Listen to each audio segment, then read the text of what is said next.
Hello and welcome to our channel. In this tutorial you will learn how to make your Instagram account private.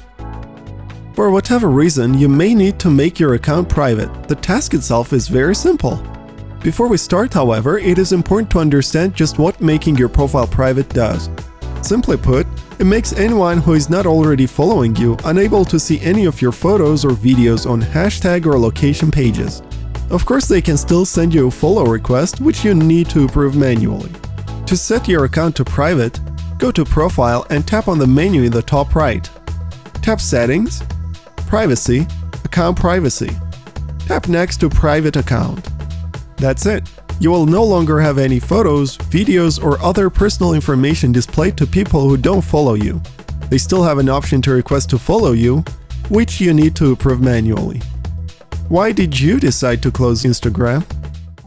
If you liked this video, don't forget to give it a thumbs up and subscribe to our channel. And make sure to press the bell button to be the first to know about our new videos.